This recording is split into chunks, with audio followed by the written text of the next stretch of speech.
The master Prakash classes YouTube channel आप सभी भावी अध्यापकों का स्वागत करता है। आप लोग हमारे साथ जो सुपर टेट की प्रैक्टिस सेट की श्रृंखला में भागीदारी बनकर प्रैक्टिस सेट को सॉल्व कर रहे हैं, उसका अगला प्रैक्टिस सेट आप लोग के लिए लेकर आज आए हुए हैं। और आप लोग अपनी पढ़ाई को थोड़ा तेज कर दीजिए और नोटबुक पेन साथ में लेकर बैठिए। जो भी इंपॉर्टेंट प्रश्न हो उसको नोट करते चलिए और साथ साथ कमेंट करके अपने उत्तर को भी देते रहेंगे, जिससे कि प्रश्न आपके दिमाग में थोड़ा बनता चले। ठीक, तो चलिए लेते हैं आज के प्रैक्टिस सेट का पहला प्रश्न। और पहला प्रश्न लेने से पहले ये जो है गद्यांश लिखे गए हैं ऊपर, आप लोग इसको आराम से पढ़ेंगे, उसके बाद आंसर को बनाएंगे। तो चलिए पढ़िए। तो उम्मीद है आप लोग पढ़ लिए होंगे, और नहीं पढ़ पा रहे हैं तो वीडियो को रोककर आराम से पढ़ सकते हैं। तो पहला प्रश्न जो लिखा गया है इसमें, मंथर गति क्या होती है? तेज गति को कहते हैं, धीमी गति को कहते हैं, लय युक्त गति को कहते हैं, या फिर टेढ़ी गति को कहते हैं। अच्छा प्रश्न है। और आप लोग का जो है जल्द से जल्द ही जो है सुपर टेट के जो है नोटिफिकेशन जारी होने वाले हैं, तो इसलिए आप लोग लापरवाही अब नहीं करना है और पढ़ाई पर जोर देना है। ठीक, तो चलिए देखिए इस प्रश्न का कौन सा ऑप्शन सही होता है। चलिए देखते हैं। तो फर्स्ट ऑप्शन तेज गति जो है ये नहीं होती है, यहाँ पे ऑप्शन बी राइट आंसर होगा। मंथर गति का तात्पर्य है कि धीमी गति है। ठीक, ऑप्शन नंबर बी इस प्रश्न का राइट आंसर होगा। बी ऑप्शन सही होने के साथ बढ़ते हैं अगले प्रश्न की तरफ। और अगला प्रश्न जो आपको मिलेगा देखने के लिए, ये काव्यांश है। काव्यांश को आप लोग आराम से पढ़ेंगे। यहाँ आपकी स्क्रीन पे दिख रहा होगा, उम्मीद है। हमें थोड़ा जूम कर दें जिससे कि बड़ा दिखने लगे। चलिए दिख रहा होगा। ठीक, तो पढ़ लिए होंगे, नहीं पढ़ पाए हैं तो आराम से रोक करके वीडियो को पॉज करके आराम से पढ़ेंगे। चलिए देखते हैं प्रश्न का जो है दूसरा प्रश्न। इसमें पूछा गया है कि कविता की पंक्तियों में मुख्यतः बात किस चीज़ की गई है? तो यहाँ पे बात जो की गई है, कुछ भी न कह पाने की विवशता के बारे में पंक्ति में बात कही गई है। ऑप्शन नंबर पहला ही ए इस प्रश्न का राइट आंसर होगा। ठीक, चलिए अगले प्रश्न की तरफ बढ़ते हैं। अगला प्रश्न है तीसरा प्रश्न। इसमें जो वाणी द्वारा व्यक्त न किया जा सके उसे क्या कहते हैं? चलिए ऑप्शन आपके स्क्रीन पे है, चारों ऑप्शन पढ़िए और कमेंट बॉक्स में उत्तर को देते रहेंगे। वाणी द्वारा व्यक्त न किया जा सकने वाला शब्द जो होता है वो शब्द कहलाता है अनिर्वचनीय। ऑप्शन नंबर सी अनिर्वचनीय जो है बिल्कुल राइट आंसर हो जाएगा। ठीक, आप लोग कहीं भी पढ़ाई कर रहे हैं, कैसे भी पढ़ाई कर रहे हैं, प्रैक्टिस सेट सॉल्व करने के लिए हमारे साथ हमारे यूट्यूब चैनल को सब्सक्राइब कर लीजिए, और जिससे और नोटिफिकेशन की बेल की घंटी को भी दबा लीजिए, जिससे कि नोटिफिकेशन समय समय पर मिलता रहे। ठीक, तो चलिए अगला प्रश्न। उत्साह किस रस का अस्थायी भाव है? तो उत्साह का अस्थायी भाव बताना है। करुण है, वीर है, हास्य है, श्रृंगार है। यहाँ पे ऑप्शन नंबर जो सही हो जाएगा, उत्साह का जो अस्थायी भाव होता है वो वीर होता है। ऑप्शन नंबर बी इस प्रश्न का राइट आंसर हो जाएगा। साथ साथ सभी के जो है स्थायी भाव को जान लेते हैं। जैसे कि हास रस का हास होता है, करुण रस का शोक होता है, रौद्र रस का क्रोध होता है, वीर रस का उत्साह होता है। ये तो जान ही गए हैं। ठीक, यहाँ पे वीर रस का को जो है यही दिया गया था, उत्साह। ठीक, तो और अगला जो बीभत्स होता है, जुगुप्सा या घृणा कह सकते हैं। अद्भुत रस जो होता है विस्मय होता है, शांत रस होता है, निर्वेद होता है या वैराग्य भी कह सकते हैं। ठीक, नेक्स्ट है वात्सल रस का वात्सलता होता है, भक्ति रस का ईश्वर विषक्त रत कह सकते हैं या रति भी होता है। ठीक, ध्यान रखिएगा। चलिए इतना होता है रसों के अस्थायी भाव के बारे में जान गए। चलते हैं अगले प्रश्न की तरफ। और अगले प्रश्न में है, पेड़ से बंदर कूदा वाक्य में कौन सा कारक है? अच्छा प्रश्न है। अपादान कारक है, कर्म कारक है, संप्रदान कारक है, या फिर करण कारक होगा? ऑप्शन आपके स्क्रीन पे है। आप लोग फटाफट आंसर को कमेंट बॉक्स में लिखते रहें, जिससे कि हमको भी उत्साह मिलता रहे कि हाँ आप लोग प्रश्नों को जो है आंसर बना पा रहे हैं। और अपने मित्र के साथ भी सेशन को शेयर कर दीजिए, जिससे कि उनको भी प्रैक्टिस सेट का लाभ मिलता रहे। तो चलिए बताइए ऑप्शन नंबर कौन सा सही होगा पाँचवें का? तो यहाँ पे पहला ही ऑप्शन पेड़ से बंदर कूदा तो अपादान जो है कारक हो जाएगा। ऑप्शन नंबर फर्स्ट इसका राइट आंसर होगा। ठीक, चलिए इसी के साथ बढ़ते हैं अगले प्रश्न की तरफ। ये खा शब्द लिखा जो है वर्ण लिखा गया है यहाँ पे, तो ये वर्ण जो है खा, ये किस प्रकार का वर्ण है? यानी व्यंजन है, व्यंजन शब्द है। तो यह किस प्रकार का व्यंजन है ये बताना है। चलिए अघोष व्यंजन है, अल्पप्राण व्यंजन है, घोष व्यंजन है, या फिर विवृत व्यंजन है? छठे का कौन सा ऑप्शन सही होगा? तो यहाँ पे ये शब्द जो है खा शब्द जो लिखा गया है ये शब्द आघोष व्यंजन के अंतर्गत आएगा। ऑप्शन नंबर फर्स्ट ही यानी ए ऑप्शन बिल्कुल राइट आंसर हो जाएगा।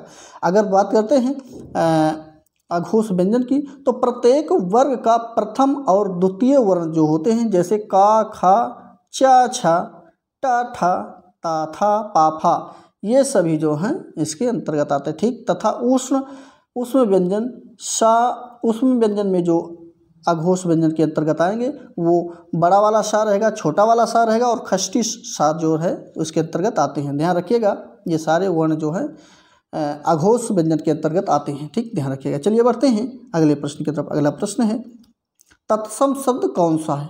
लौंग, बहिन, पृष्ठ या फिर जवान। अच्छा प्रश्न है। ऑप्शन नंबर 7 का ऑप्शन बताइए आप लोग। चलिए देखते हैं। तो यहाँ पे ऑप्शन सी पृष्ठ जो शब्द लिखा गया है ये तत्सम शब्द का शब्द होगा। ऑप्शन नंबर सी इस प्रश्न का राइट आंसर होगा। नेक्स्ट प्रश्न की तरफ बढ़ते हैं। नेक्स्ट प्रश्न में है निर्दय का विलोम शब्द बताना है। निर्दय, निर्दयी एक ही है।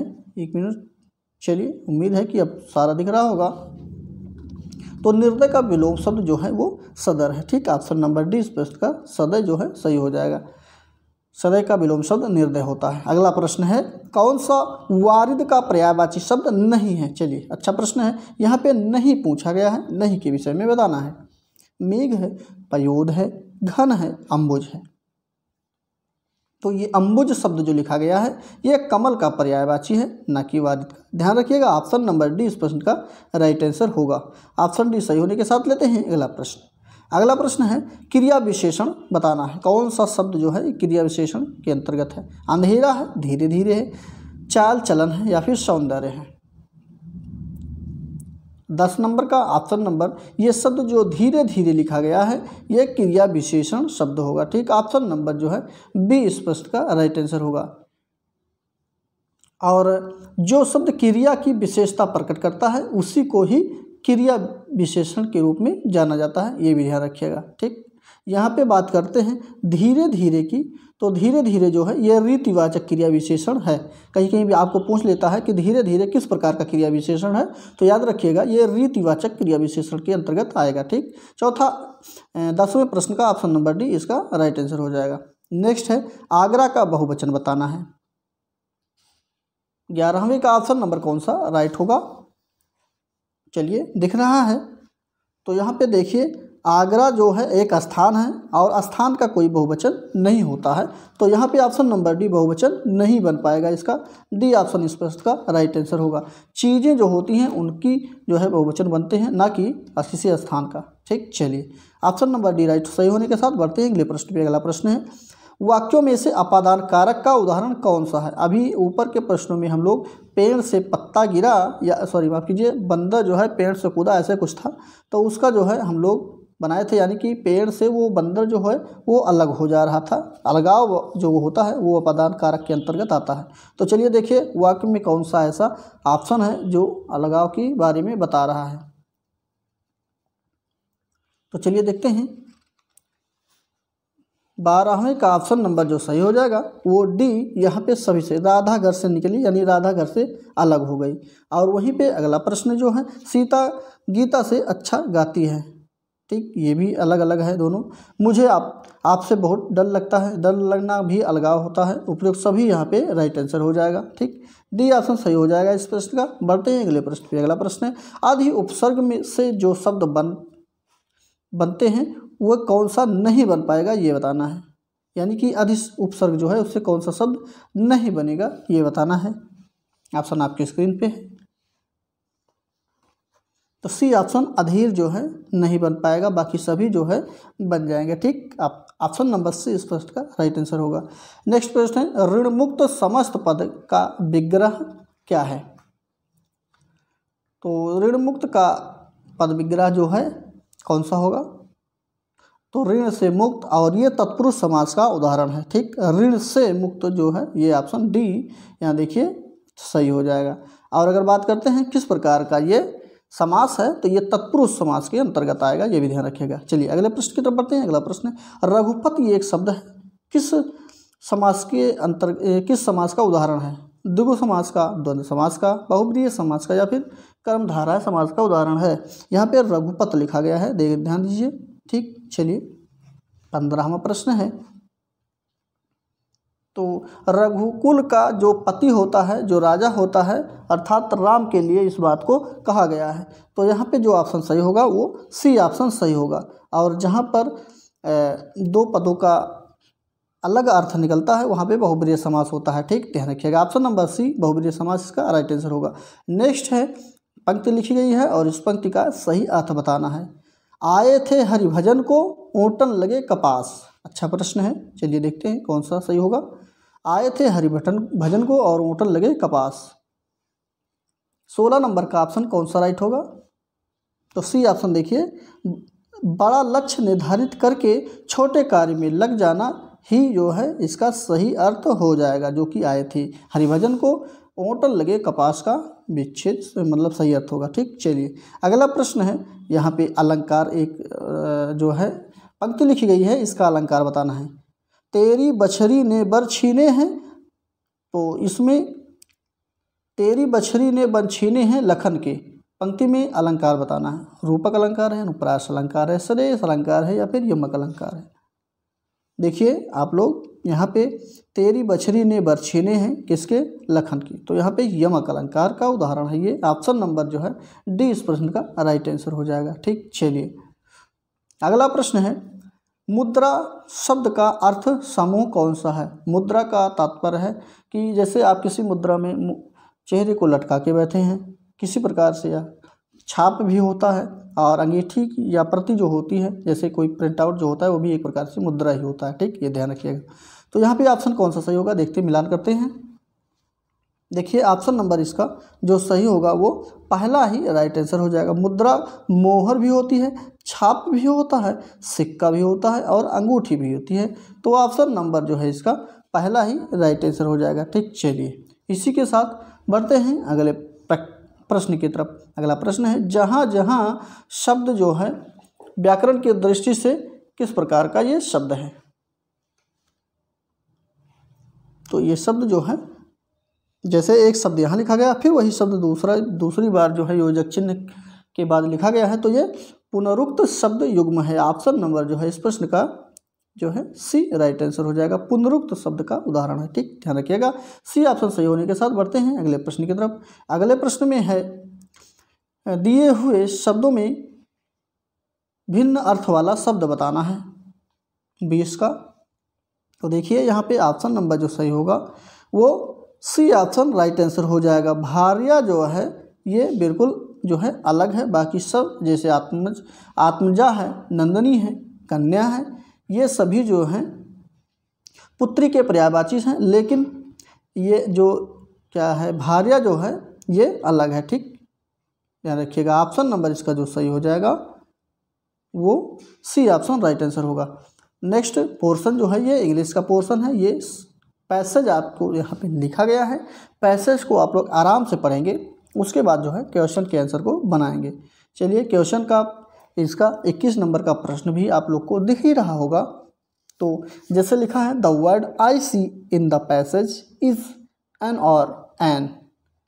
तो ये जो आई सी शब्द लिखा गया है ये किस प्रकार का शब्द है? नाउन है, एडजेक्टिव है, एडवर्ब है या फिर होमोनिम्स ऑफ आइस होगा। 21 नंबर का option number B right answer होगा। ये आईसी शब्द जो लिखा गया है ये एडजेक्टिव शब्द है। ठीक, ध्यान रखिएगा। ऑप्शन नंबर बी इस प्रश्न का राइट आंसर होगा। 22 नंबर की तरफ बढ़ते हैं और 22 नंबर में ये जो लिखा गया है ये पोएम लिखा गया है। आप लोग इस पोएम को जो है आराम से पढ़ लेंगे, उम्मीद है कि पढ़ लिए होंगे। आगे के पेज को भी पढ़ लीजिए, इसको भी पढ़ लिए होंगे। नहीं पढ़ पा रहे हैं वीडियो को रोक करके आराम से पढ़ लीजिएगा। 22 नंबर के प्रश्नों को देखते हैं। तो 22 नंबर के प्रश्न में यहाँ पे देखिए एक जो है शब्द लिखा गया है यहाँ से लेकर के यहाँ तक, इसका जो है मीनिंग बताना है आप लोग को।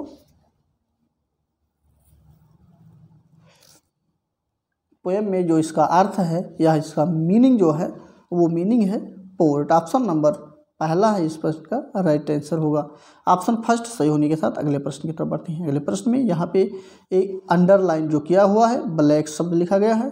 ठीक है, तो इस ब्लैक शब्द में जो ब्लैक है ये किस प्रकार का शब्द है ये बताना है। ये क्या है? हार्डवर्ड है, क्वालिफायर है, डिटरमिनर है या फिर कम्प्लीमेंट्स है ये? तो ये क्वालिफायर है। ऑप्शन नंबर जो है ये बी राइट आंसर होगा। ब्लैक शब्द यहाँ पे क्या है? क्वालिफायर है। ठीक, अगला प्रश्न है 24 नंबर। 24 नंबर प्रश्न में पूछा गया है कि choose the correct from the verb to fill in the blanks. तो यहाँ पे खाली स्थान पे कौन सा वर्ब भरा जाएगा ये बताना है। 24 का ऑप्शन नंबर सी डिस्कस्ड जो है भरा जाएगा। सी ऑप्शन इसका बिल्कुल राइट आंसर होगा। नेक्स्ट प्रश्न 25 नंबर का। 25 नंबर प्रश्न में जो अंडरलाइन शब्द यहाँ पे लिखा गया है, ये एवं जो अंडरलाइन किया गया है ये किस प्रकार का शब्द है? एडजेक्टिव है, नाउन है, वर्ब है, एडवर्ब है?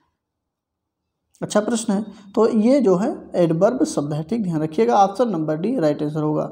नेक्स्ट प्रश्न है अंडरलाइन को कौन सा टेंस में बनाया गया है ये बताना। जैसे कि देखिए underline part into past perfect continuous tense. अच्छा, इस अंडरलाइन को पास्ट परफेक्ट कंटिन्यूअस टेंस में चेंज करना है। तो क्या कौन सा ऑप्शन लगाएंगे तो चेंज हो जाएगा इसमें? तो यहाँ पे हैड बीन प्लेइंग, यानी कि ये पास्ट परफेक्ट की सहायक क्रिया जो होती है हैड बीन होती है। ठीक, तो यहाँ पे हैड बीन लगा देंगे और प्लेइंग तो है ही, तो बन जाएगी ये पास्ट परफेक्ट कंटिन्यूअस टेंस का उदाहरण। ठीक, चलिए अगले प्रश्न की तरफ बढ़ते हैं। अगले प्रश्न में 2 स्पेस लिखा गया है और इस स्पेस में कौन सा भरा जाएगा ये बताना है। ये प्रश्न है, आप लोग हमारे साथ अगर प्रैक्टिस सेट को हल कर रहे होंगे तो आपको ये प्रश्न रिपीटेड मिला होगा। तो देखिए यहाँ पे एक स्थान है ताजमहल, तो यहाँ पे द का उपयोग होगा और अगला यहाँ पे जो फिल किया जाएगा द का फिल स्थान होगा, अगला इज, उसके बाद फिर ए का प्रयोग होगा। ए माउंटेन सिंबोलिज्म लव सिक। तो ऑप्शन नंबर पहला ही देखिए सही हो जाएगा। इसीलिए कह रहे हैं कि आप लोग हमारे साथ प्रैक्टिस सेट को जो है रोज़ाना करते रहिए। पढ़ाई आप कहीं से भी कर रहे हो कोई बात नहीं, अच्छे से पढ़िए, मेहनत से पढ़िए, बट प्रैक्टिस सेट के लिए हमारे साथ आप लोग हमारे चैनल को सब्सक्राइब कर लीजिए, दोस्त यार को भी भेज दीजिए, सेंड कर दीजिए, सेशन को जो है शेयर कर दीजिए, जिससे उनको भी प्रैक्टिस सेट का लाभ मिलता रहे। तो चलिए अगले प्रश्न की तरफ बढ़ते हैं। 28 के प्रश्नों को देखते हैं। तो इसका प्रश्न जो है इसमें the process of the word formation consists of. तो चलिए देखते हैं क्या है इसका ऑप्शन सही। तो यहाँ पे पहला ही ऑप्शन राइट आंसर हो जाएगा, फर्स्ट ऑप्शन सही हो जाएगा इसका। ठीक, चलिए अगले प्रश्न की तरफ बढ़ते हैं। 29 नंबर प्रश्न है। यहाँ पे जो खाली स्थान है यहाँ पे कौन सा शब्द भरा जाएगा जिससे कि सेंटेंस कंप्लीट हो जाए। तो यहाँ पे जो फिल किया जाएगा वो ऑप्शन नंबर पहला yours is the best story. Option number first right answer होगा। नेक्स्ट है यहाँ पर भी फिल इन द ब्लैंक भरना है। ऑप्शन नंबर इसका भी पहला ही सही होगा, whose. I know the man whose wrote this letter. Option number first right answer होगा ए। नेक्स्ट क्वेश्चन जो है ये संस्कृत का प्रश्न यहाँ से शुरुआत होता है। आप लोग का जो है कमेंट हमें मिला है कि सर संस्कृत के ऑप्शन को ही बता दिया करें। चलिए ऑप्शन को हम फटाफट लगा लेते हैं, आप लोग हमारे साथ आंसर को मिलान करिएगा। कोई भी बात होगी कमेंट बॉक्स में जो है अवश्य बताइएगा। ठीक, तो चलिए तो 30 नंबर का प्रश्न तो हो गया, बढ़ते हैं 31 नंबर पे। तो 31 नंबर का ऑप्शन नंबर बी सही हो जाएगा। ठीक, इस प्रश्न का ऑप्शन बी राइट आंसर होगा। 32 नंबर का है तो इसका भी बी ऑप्शन बिल्कुल सही हो जाएगा। 33 नंबर की तरफ बढ़ते हैं। 33 नंबर में ऑप्शन नंबर जो सही होगा वो डी राइट आंसर हो जाएगा। डी ऑप्शन सही होने के साथ यहाँ पे श्लोक जो है संस्कृत का लिखा गया है, आप लोग इसको आराम से पढ़ेंगे। अच्छा, इसको पढ़ने के बाद यहाँ नीचे देखिए ऑप्शन जो है क्वेश्चन 34 और 35 नंबर का प्रश्न भी जो है देखने के लिए आपको मिल रहा होगा। तो चलिए लगे हाथ इसको भी कर लेते हैं। तो बस 34 नंबर का option number B right answer हो जाएगा, बी ऑप्शन सही होगा। 35 पे चलते हैं। 35 का ऑप्शन नंबर पहला ही राइट आंसर होगा। ठीक, चलिए अगला प्रश्न है। अगला प्रश्न भी श्लोक है, एक संस्कृत का श्लोक है और आप लोग इसको पढ़िए। नीचे 36-37 नंबर के प्रश्न उसी से सॉल्व हो जाएंगे। तो 36 का ऑप्शन नंबर पहला राइट आंसर होगा। 37 नंबर की तरफ बढ़ते हैं। 37 नंबर में बी ऑप्शन इसका राइट आंसर हो जाएगा। यहाँ पे ये शब्द जो लिखा गया है इसका मतलब होता है 47। ठीक, option number B right answer होगा। नेक्स्ट है अट प्रत्याहार के वर्ण कौन से हैं। चलिए 38 नंबर का पहला ही राइट आंसर होगा। ठीक, स्वर तथा हयवर जो होते हैं ये प्रत्याहार के वर्ण होते हैं। Option number first right answer होगा। नेक्स्ट 39 नंबर का ऑप्शन नंबर जो सही होगा पहला ही इसका राइट होगा। नेक्स्ट बढ़ते हैं 40 नंबर की तरफ, पहला इसका भी सही हो जाएगा। फर्स्ट ऑप्शन सही होने के साथ 41 नंबर पे पढ़ते हैं और ये प्रश्न संस्कृत का प्रश्न है। आप थोड़ा सीरियस के साथ जो है और नोटबुक साथ में रखिए, पेन साथ में रखिए, जो भी इंपॉर्टेंट प्रश्न है नोट करते चलिए। वे भौतिक राशियाँ जिसमें केवल स्पेस है होती हैं और फिर स्पेस है नहीं होती हैं उसे सदिश माफ कीजिए अदिश राशियाँ कहते हैं। तो क्या होती है और क्या नहीं होती है, इस प्रकार से प्रश्न ये है।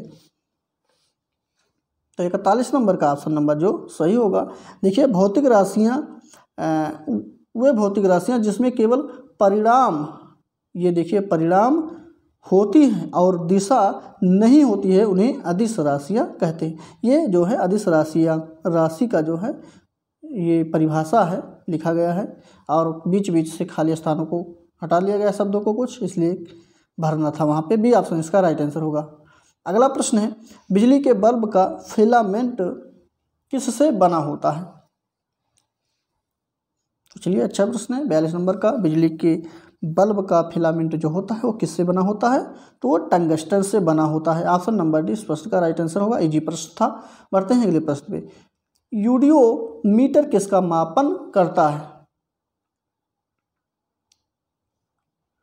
तो ये जो मापन करता है यूडियोमीटर, ये प्रयोगशालाओं में किया जाता है और इसके द्वारा जो है गैसों के मिश्रण में होने वाले परिवर्तन यानी आयतन जो होता है उसका पता लगाया जाता है। तो ऑप्शन नंबर सी इसका राइट आंसर होगा, गैसों का आयतन। ठीक, सी ऑप्शन सही होने के साथ बढ़ते हैं 44 पे।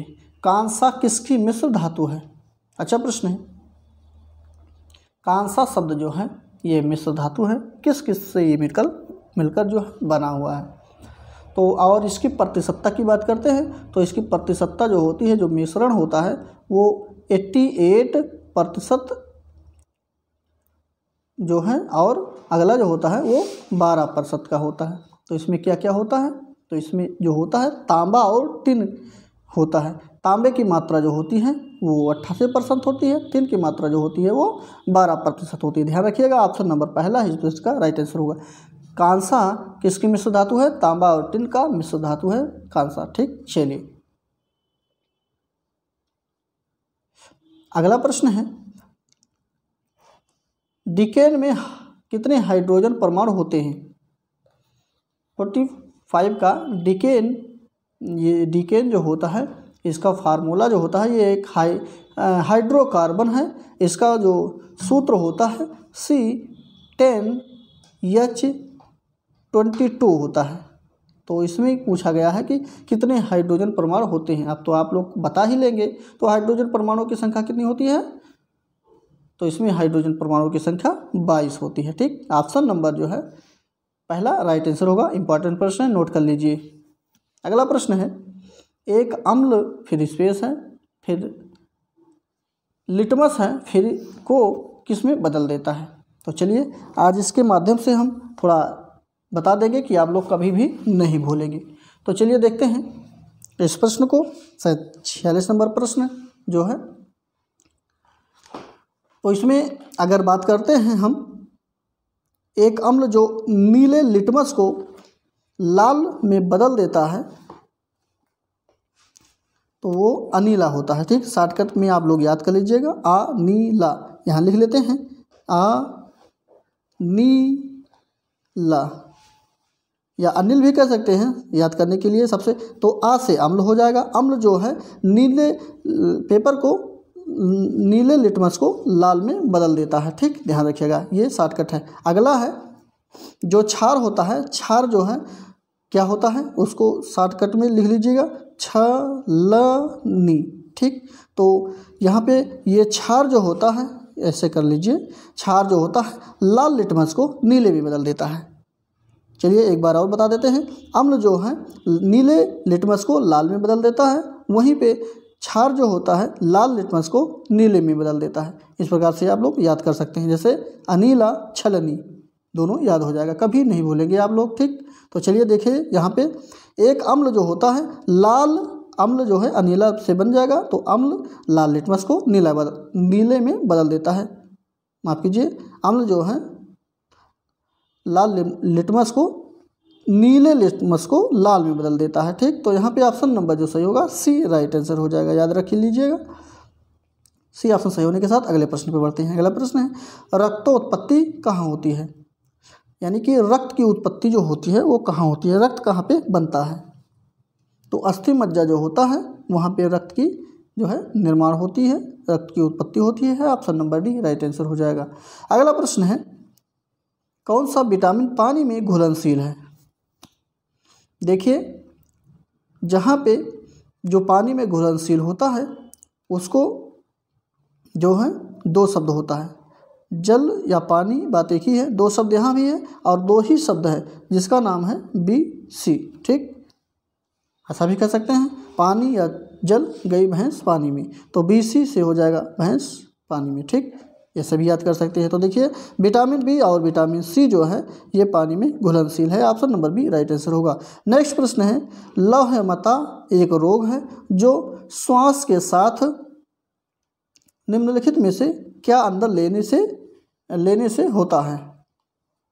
तो यहाँ पे बी ऑप्शन राइट आंसर होगा। लौह धूल लेने से जो है ये जो है बीमारी या रोग हो जाता है, लौहमयता। ठीक, चलिए अगले प्रश्न की तरफ बढ़ते हैं। अगला प्रश्न है विरोधी गुणों का युग्म जो समान विशेषताओं को नियंत्रित करे क्या कहलाता है।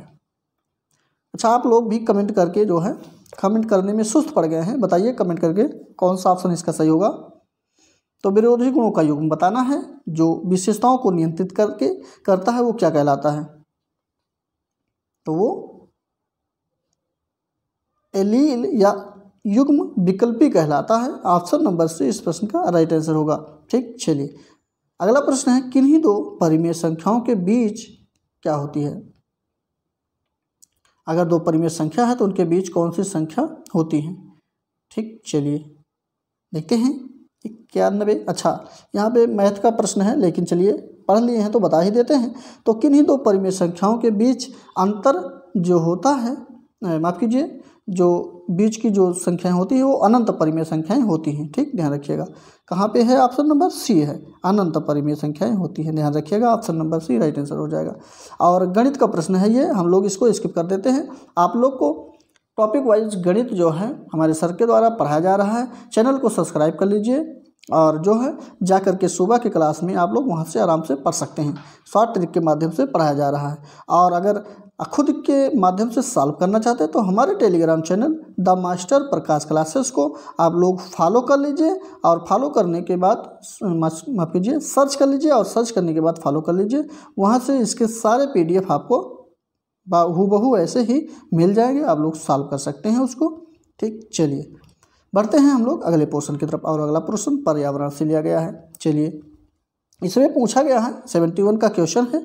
इसमें पूछा गया है कि रोगों में से कौन सा रोग जल से संबंधित है। खसरा है, हैजा है, डायरिया है या पीलिया है। तो जल से जो संबंधित रोग है वो कौन सा है, यानी कि कह सकते हैं प्रदूषित जल या खाद्य प्रदूषित से कौन सा रोग होता है। अच्छा प्रश्न है, कमेंट करके आप लोग बताते रहें आंसर को। तो यहाँ पे ऑप्शन जो सही होगा डी ऑप्शन राइट आंसर हो जाएगा। ठीक, डी ऑप्शन सही होने का मतलब पीलिया यहाँ पे बिल्कुल राइट आंसर हो जाएगा।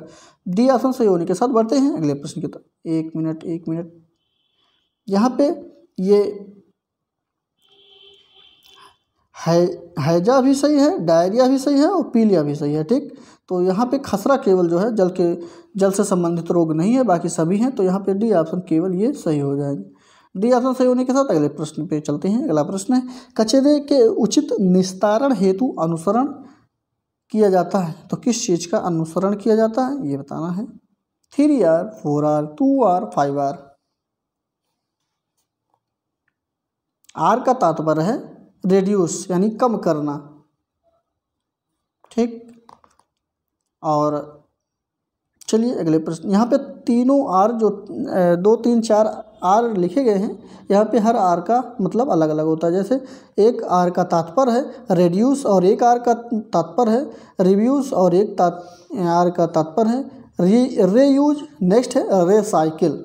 तो यहाँ पे 4R जो है वो बिल्कुल सही हो जाएगा, यानी 4R option B right answer हो जाएगा। ठीक, जिसका हम लोग रिड्यूस करेंगे यानी कम करेंगे, रिव्यूज़ करेंगे, मना करेंगे, नेक्स्ट है रे यूज करेंगे, पुनः उपयोग करेंगे, और रिसाइकिल करेंगे, पुनः चक्रित करेंगे। ठीक, तो ऑप्शन नंबर जो है इसका बी राइट आंसर हो जाएगा।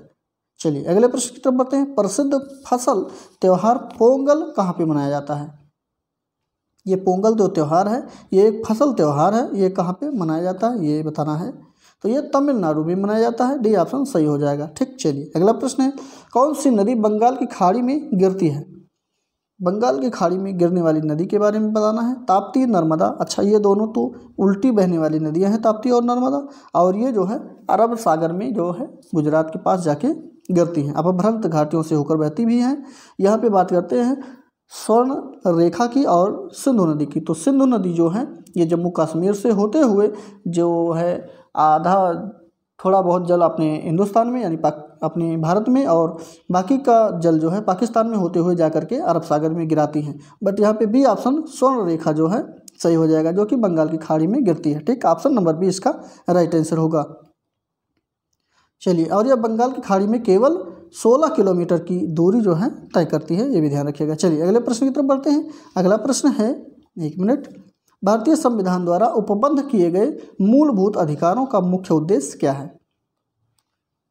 तो इसका जो मुख्य उद्देश्य है वो नागरिकों के व्यक्तित्व का सभी विकास करना, यानी सर्वांगीण विकास करना इसका मुख्य उद्देश्य है। Option number D right answer होगा। अगला प्रश्न है, उत्तर प्रदेश स्थानीय स्वशासन कानून संशोधन अधिनियम 1994 किस संविधान संशोधन के बाद बनाया गया?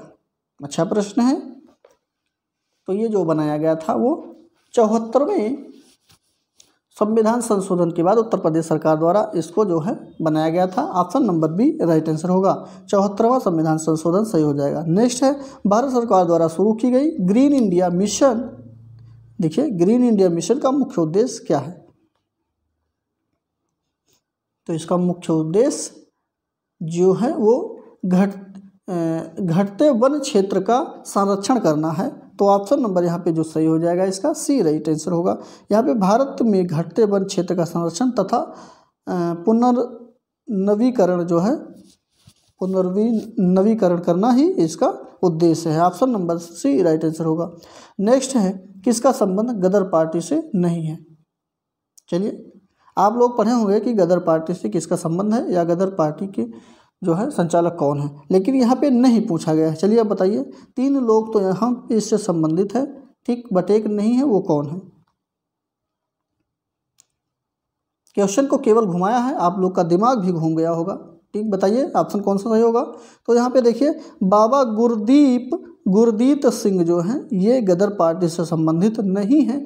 बाकी तीनों लोग लाला हरदयाल, मोहम्मद बरकतुल्ला और मोहन सिंह भाकना जो है इससे संबंधित है। ठीक, ध्यान रखिएगा, कभी कभी लाला हरदयाल न दे करके यहाँ पे अन्य ऑप्शनों को दे देता है और पूछा किसका संबंध जो है गदर पार्टी से है, तभी आप लोग कंफ्यूज हो जाते हैं। ठीक, ध्यान रखिएगा, इसका option number B right answer होगा, जो इससे संबंधित नहीं थे।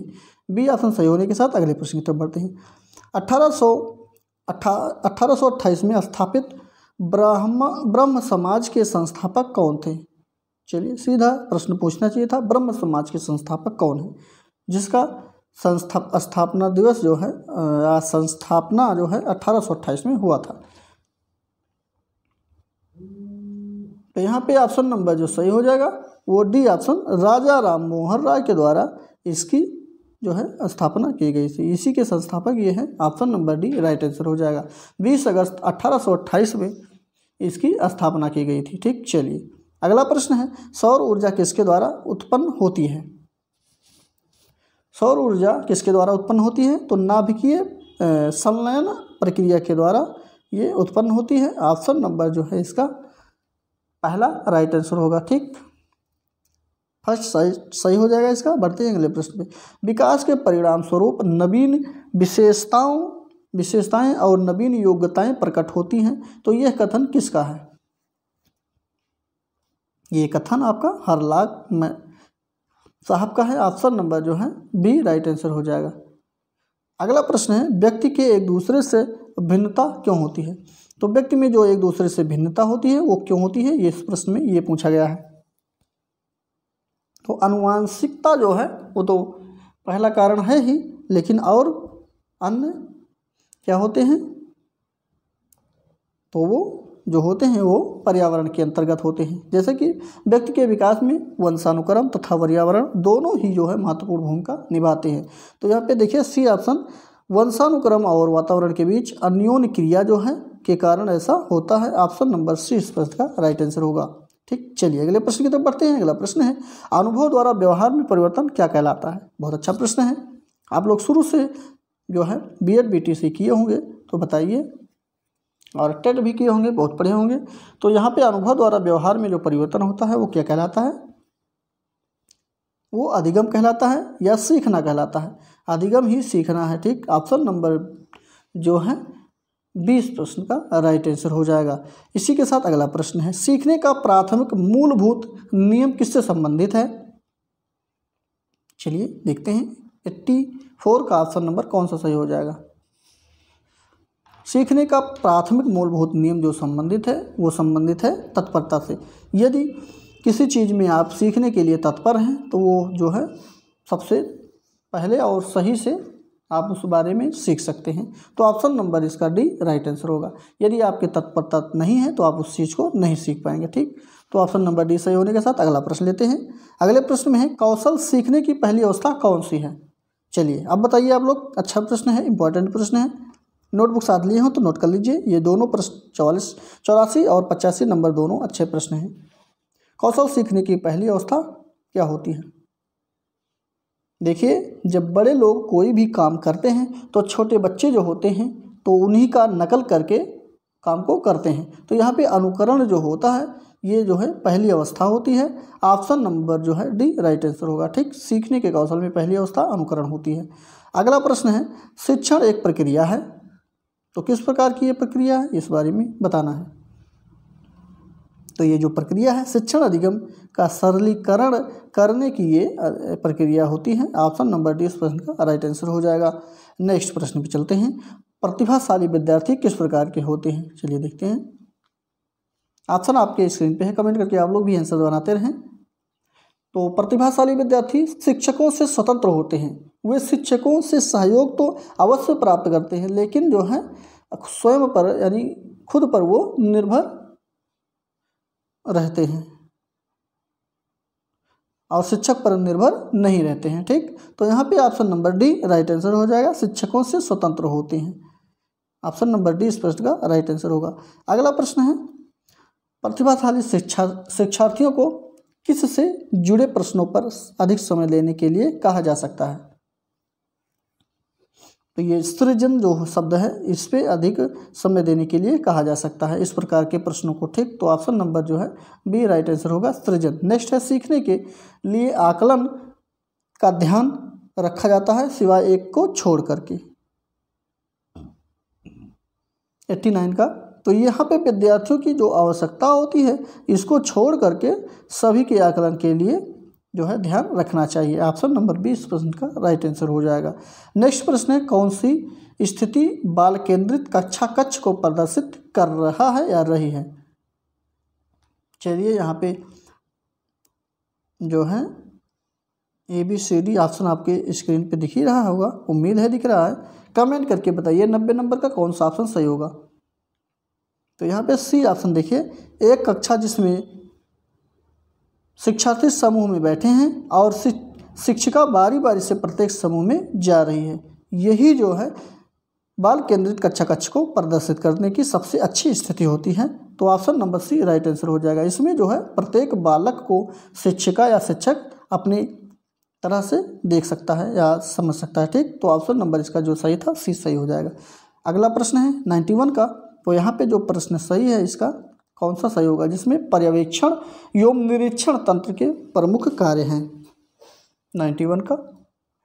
तो यहाँ पे उपयुक्त सभी इसके कार्य हो जाएंगे। देखिए ऑप्शन नंबर डी सही होने के साथ लेते हैं अगला प्रश्न।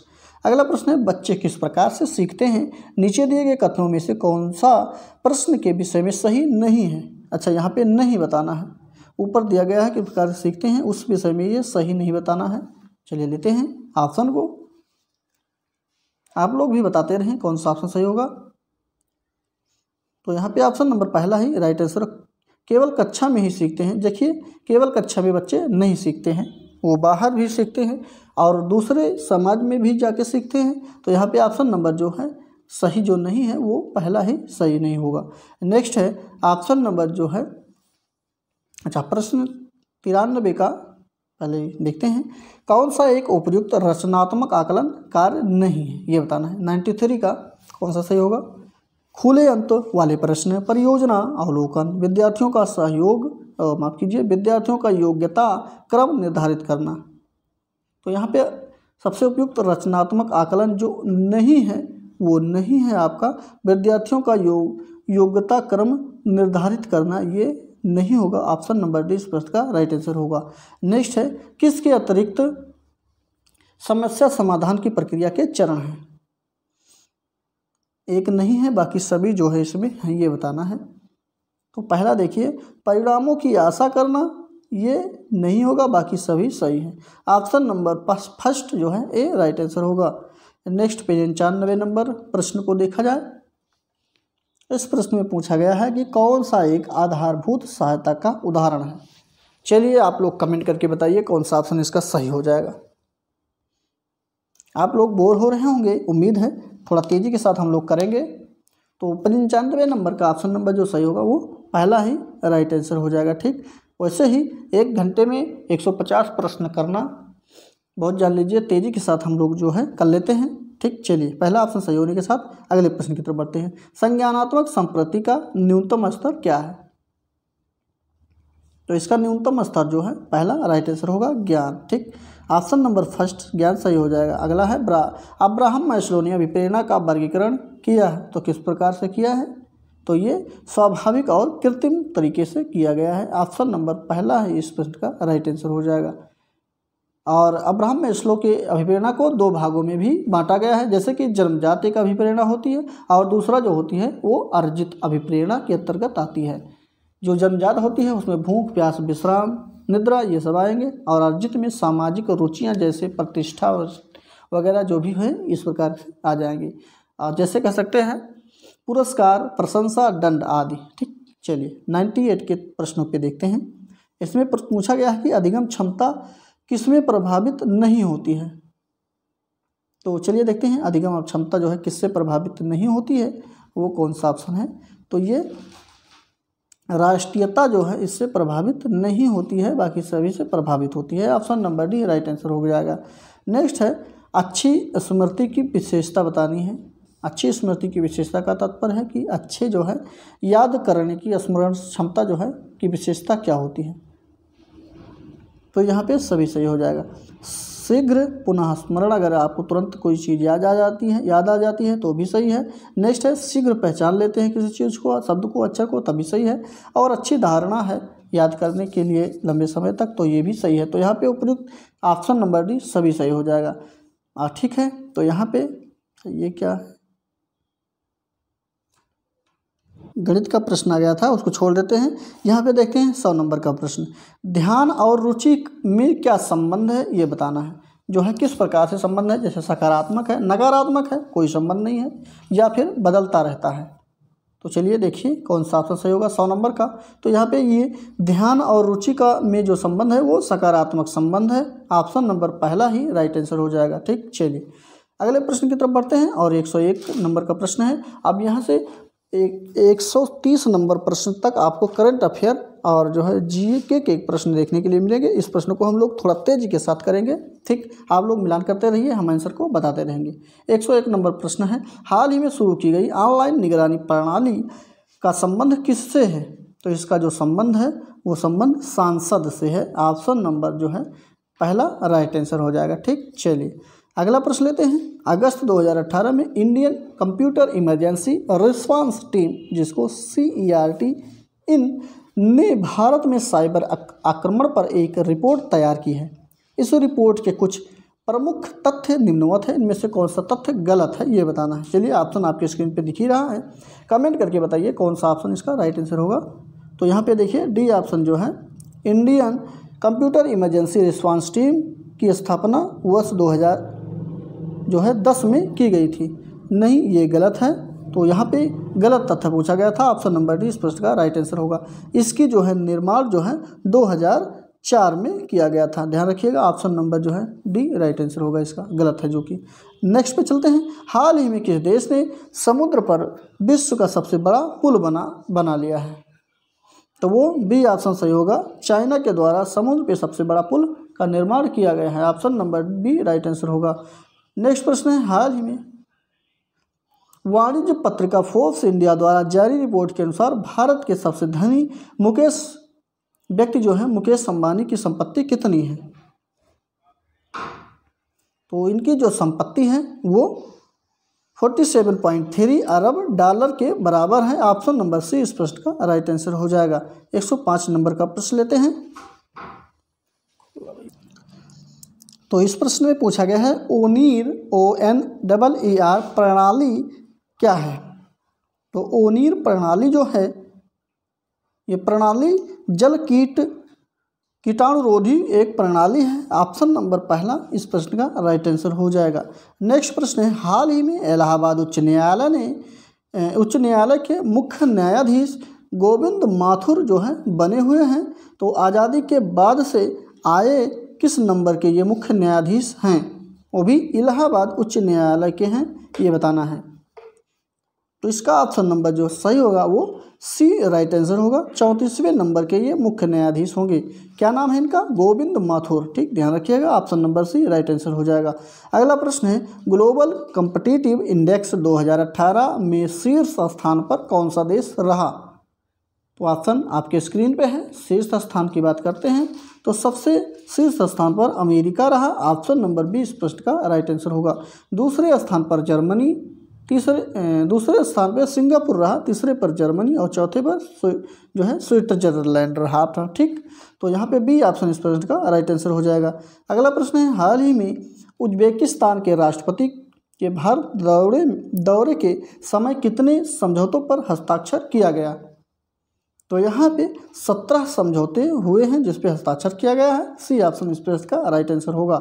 नेक्स्ट है, ऑपरेशन समुद्र मैत्री कहाँ पर चलाया गया? चलिए बताइए आप लोग कमेंट करके कौन सा ऑप्शन सही होगा। समुद्र मैत्री जो ऑपरेशन चलाया गया है ये 28 सितंबर 2018 को इंडोनेशिया के सुलावेसी द्वीप पर जो है चलाया गया था। ठीक, तो ऑप्शन नंबर वहाँ पे जो है सुलावेसी द्वीप पर बहुत तीव्र गति से भूकंप के बाद एक सुनामी आई थी, इसमें जो है प्रभावित हुए थे। तो इसके कारण से जो है ऑपरेशन समुद्र मैत्री को चलाया गया था और ये भारतीय वायुसेना के द्वारा चलाई गई थी। तो ऑप्शन नंबर यहाँ पे पहला ही राइट आंसर हो जाएगा। इंडोनेशिया ये संबंध रखता है। ठीक, चलिए अगला प्रश्न है, हाल ही में केंद्रीय मंत्रिमंडल ने किस शहर हेतु मेट्रो रेल परियोजना को मंजूरी प्रदान कर दी है? 110 का जो सही होगा वो पहला ऑप्शन राइट आंसर होगा, इंदौर सही हो जाएगा। अगला प्रश्न है, मैन बुकर पुरस्कार 2018 के विजेता कौन है? चलिए बताइए, अच्छा प्रश्न है। 2018 के मैन बुकर पुरस्कार के विजेता जो रहे वो एना वंस हैं। ऑप्शन नंबर सी इस प्रश्न का राइट आंसर होगा। ठीक, ध्यान रखिएगा। आप लोग सोच रहे होंगे कि ये पुराना करंट अफेयर है, बट पुराना करंट अफेयर जो है आपको जीके के रूप में देखने के लिए मिल जाएगा। ठीक, चलिए कन्फ्यूज नहीं होना है, आप लोग को फटाफट रिवीजन करना है। चलिए अगला प्रश्न है, हाल ही में दिवंगत विलियम गोल्डमैन के प्रसिद्धि का कारण क्या रहा? तो इनके प्रसिद्धि का जो कारण रहा वो कारण है कि ये फिल्म एवं साहित्य जगत से जुड़े हुए थे। ऑप्शन नंबर पहला ही इस प्रश्न का राइट आंसर हो जाएगा। नेक्स्ट है, हाल ही में किस राज्य सरकार ने टीपू जयंती समारोह मनाया जो कि विरोध के कारण चर्चा में रहा? तो ये कर्नाटक राज्य है भारत का, इसलिए ये चर्चा में रहा। Option number C right answer हो जाएगा। नेक्स्ट है, हाल ही में किस भारतीय क्रिकेटर ने अंतर्राष्ट्रीय क्रिकेट के सभी प्रारूपों से संन्यास ले लिया है? मुनाफ पटेल हैं, हरभजन सिंह हैं, महेंद्र सिंह धोनी हैं या फिर आरपी सिंह हैं? तो ये पहला ऑप्शन मुनाफ पटेल ने ही संन्यास ले लिया है, ध्यान रखिएगा। फर्स्ट ऑप्शन राइट आंसर हो जाएगा। इन्होंने अंतर्राष्ट्रीय क्रिकेट के सभी प्रारूपों से संन्यास ले लिया है। ठीक, फर्स्ट ऑप्शन सही होने के साथ अगले प्रश्न की तरफ बढ़ते हैं। अगला प्रश्न है, हाल ही में किस राज्य ने पुलिस सुदृढ़ीकरण हेतु पुलिस आयोग गठित किया गया है? तो ये ऑप्शन सी सही होगा, उत्तर प्रदेश के द्वारा ऐसा किया गया है। सी ऑप्शन सही होने के साथ अगले प्रश्न पे चलते हैं। अगला प्रश्न है राजभाषा कीर्ति पुरस्कार 2018 प्राप्त करने वाला मंत्रालय कौन रहा? तो ये मंत्रालय का नाम है रेल मंत्रालय। Option number B right answer होगा। रेलवे मंत्रालय के द्वारा राजभाषा कीर्ति पुरस्कार 2018 प्रदान किया गया है। फर्स्ट बी ऑप्शन सही होने के साथ नेक्स्ट प्रश्न देखते हैं। हाल ही में हॉकी इंडिया के अध्यक्ष किसे नियुक्त किया गया है? ध्यान दीजिएगा, हॉकी इंडिया के अध्यक्ष के रूप में किसे नियुक्त किया गया है ये बताना है। तो इसका ऑप्शन बी राइट आंसर होगा। मुश्ताक अहमद को नियुक्त किया गया है। बी ऑप्शन सही हो जाएगा। नेक्स्ट है हाल ही में महिला खिलाड़ी को युवा ओलंपिक खेलों के लिए ध्वजवाहक के रूप में नामित किया गया है। तो वो कौन है? तो वो मनु भास्कर हैं। यहाँ पे भाकर लिखा गया है, मनु भास्कर, इसको सही कर लीजिएगा। सी ऑप्शन इस प्रश्न का राइट आंसर होगा। ठीक, आप यहाँ पे ब्यूनस आयर्स से आयोजित होने वाले ब्यूनस आयर्स में जो आयोजित था उसके तीसरे युवा ओलंपिक खेलों के लिए 16 वर्षीय शूटर जो हैं ठीक, याद रखिएगा। ऑप्शन नंबर इसका जो सही होगा मनु भाकर सही हो जाएगा। नेक्स्ट है हाल ही में किस भारतीय खिलाड़ी ने 10,000 रन पूरे किए हैं?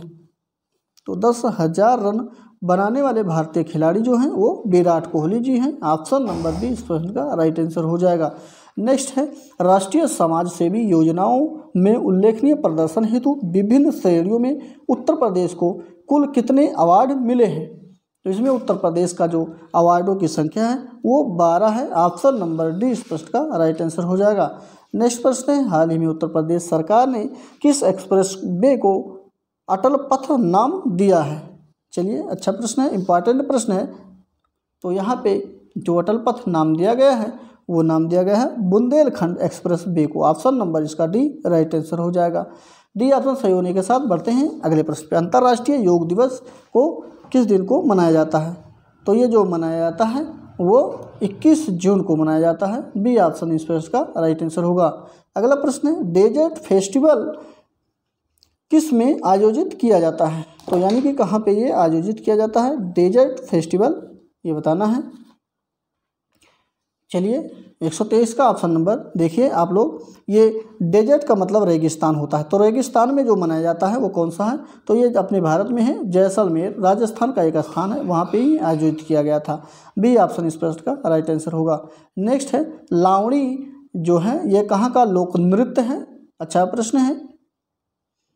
तो ये जो लोक नृत्य है ये महाराष्ट्र का लोक नृत्य है। डी ऑप्शन जो है इस प्रश्न का राइट आंसर होगा। अगला प्रश्न है इन भारतीय संगीत दिग्गजों में से सितार वादक कौन है? नीचे लिखे गए हैं ऑप्शन चारों, बताइए कौन से हैं जो सितार वादक हैं? भीमसेन जोशी, रविशंकर, अमजद अली खान या फिर अल्लाह रखा। तो 125 का ऑप्शन नंबर जो सही हो जाएगा वो बी ऑप्शन सही हो जाएगा। रविशंकर जी ही सितार वादक हैं। ठीक, ध्यान रखिएगा। ऑप्शन नंबर बी सही होने के साथ अगला प्रश्न है रविंद्रनाथ टैगोर को नोबेल पुरस्कार किस के लिए मिला था? तो इनको जो है हमारे रविंद्रनाथ टैगोर जी को जो नोबेल पुरस्कार दिया गया था वो नोबेल पुरस्कार साहित्य के लिए दिया गया था। ऑप्शन नंबर पहला राइट आंसर हो जाएगा। नेक्स्ट है इन खेलों में से किस खेल का सामान्य सबसे कम खेल समय है? सबसे कम समय में कौन सा खेल खेला जाता है ये बताना है। तो देखिए कबड्डी जो होती है ये सबसे कम समय में खेल लिया जाता है। ऑप्शन नंबर पहला राइट आंसर हो जाएगा। और इसमें खिलाड़ियों की संख्या जो होती है वो 7-7 होती है। ठीक, 2 पक्ष होते हैं जिसमें 7-7 खिलाड़ियों की संख्या होती है, ये भी ध्यान रखिएगा। चलिए अगले प्रश्न की तरफ बढ़ते हैं। कबड्डी के एक टीम में खिलाड़ियों की संख्या कितनी होती है? अभी मैंने बता ही दिया कि एक टीम में कितने खिलाड़ी होते हैं? 7 होती हैं। अगले टीम में भी 7 होती हैं, तो 7-7 दोनों में हो जाती है। ठीक, चलिए 7 ऑप्शन बी राइट आंसर हो जाएगा। नेक्स्ट है टाइम मैगनीज के मुख्य पृष्ठ पर दिखाई देने वाले बॉलीवुड के प्रथम व्यक्ति का नाम बताइए। तो यहाँ पे एक मैगनीज आती है टाइम, उसके प्रथम पृष्ठ पे जो बॉलीवुड के व्यक्ति दिखाई देते हैं वो कौन है? तो उनका नाम है परवीन बाबी। ऑप्शन नंबर डी इस प्रश्न का राइट आंसर होगा, यही दिखाई देते हैं। ठीक, option number D right answer होगा। नेक्स्ट है निम्नलिखित में से किस वर्ष गांधी इरविन समझौते पर हस्ताक्षर किया गया? अच्छा प्रश्न है।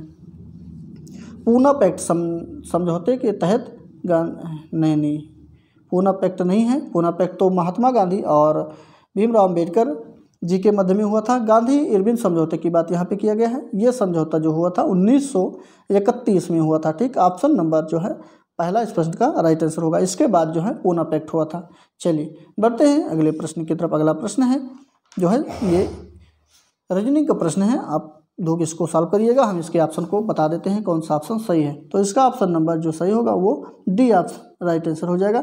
2160 जो है फिल किया जाएगा। ठीक, चलिए बता भी देते हैं। यहाँ पे 2 से गुणा कर दिया गया है, यहाँ पे 3 से किया गया है, यहाँ पे 4 से किया गया है, यहाँ पे 5 से किया गया है, तो यहाँ पे 6 से कर दिया जाएगा। ठीक, चलिए अगला प्रश्न लेते हैं। अगला प्रश्न 32 नंबर का प्रश्न है 100। तो इसमें ऑप्शन जो सही होगा वो पहला ऑप्शन इसका राइट आंसर हो जाएगा। ठीक, चलिए 1 मिनट क्या हो रहा है। तो यहाँ पहला ऑप्शन सही होने के साथ अगले प्रश्न पे बढ़ते हैं।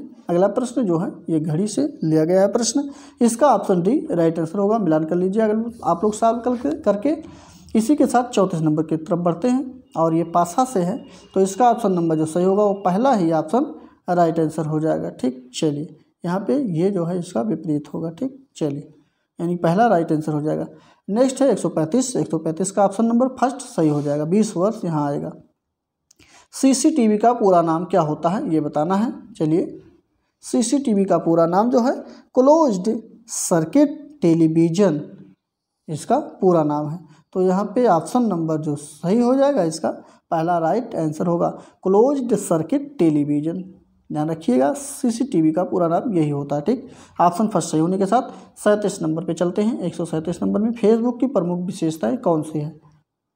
तो चलिए आज पता जान लेते हैं कि फेसबुक की विशेषताएं क्या हैं।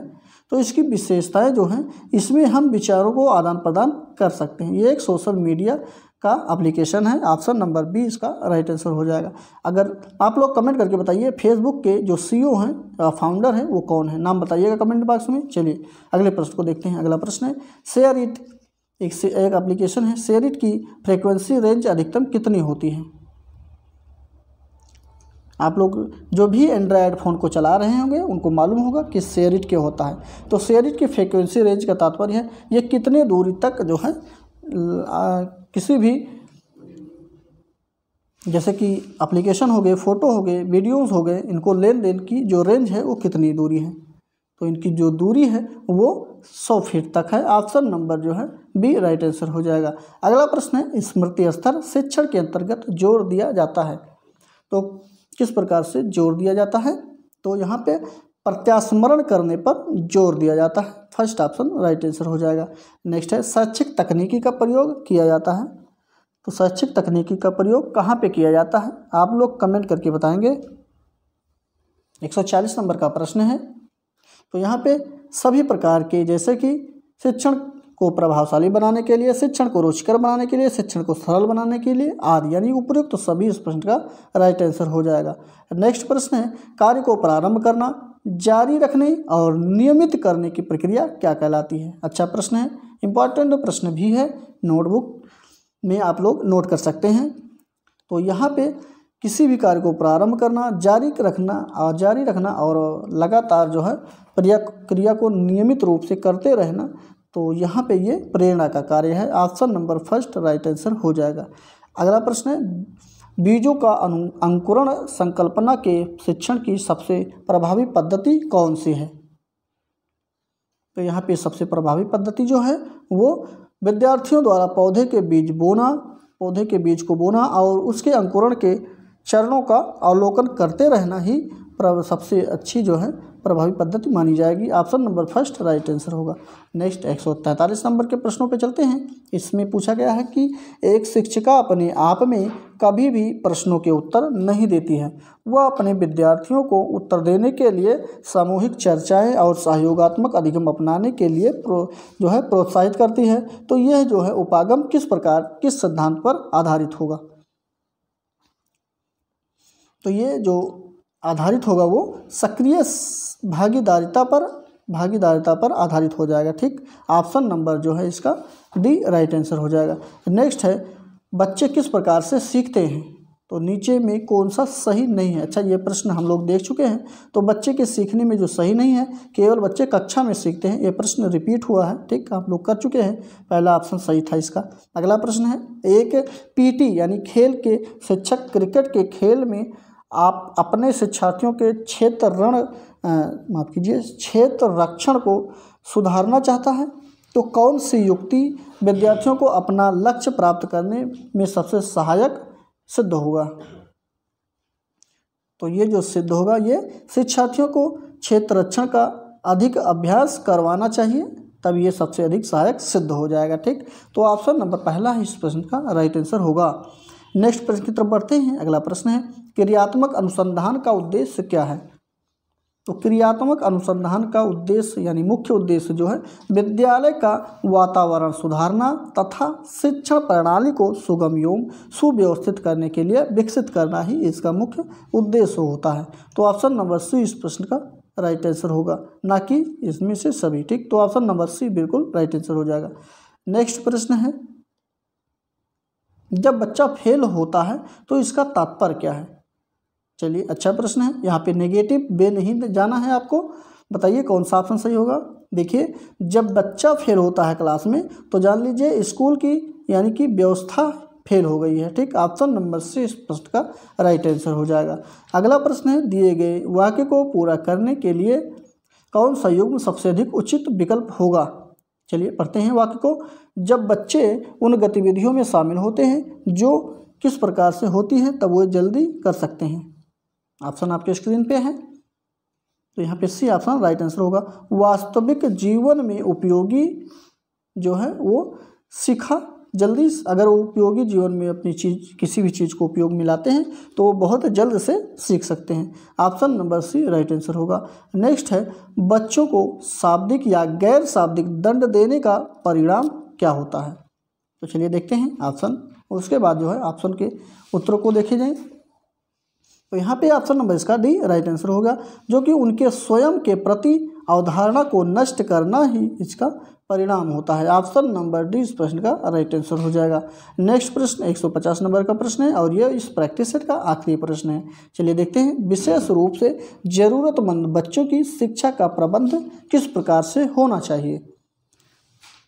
ऑप्शन आपके स्क्रीन पे है, कमेंट करके आप लोग बताएंगे और इस वीडियो को समाप्त होने के बाद आप लोग अपनी राय कमेंट बॉक्स में ज़रूर बताएंगे और कितने प्रश्न आपके सही हुए ये भी ज़रूर बताएंगे। ठीक, तो चलिए देखते हैं, इसका ऑप्शन नंबर पहला राइट आंसर होगा। दूसरे सामान्य बच्चों के साथ जरूरतमंद बच्चों की शिक्षा का प्रबंध होना चाहिए। ऑप्शन नंबर पहला ही इस प्रश्न का राइट आंसर हो जाएगा। चलिए, यहाँ पे हम लोग सभी 150 प्रश्नों को कवर कर चुके हैं। अब कितने प्रश्न आपके सही हुए हैं आप लोग कमेंट करके ज़रूर बताएंगे।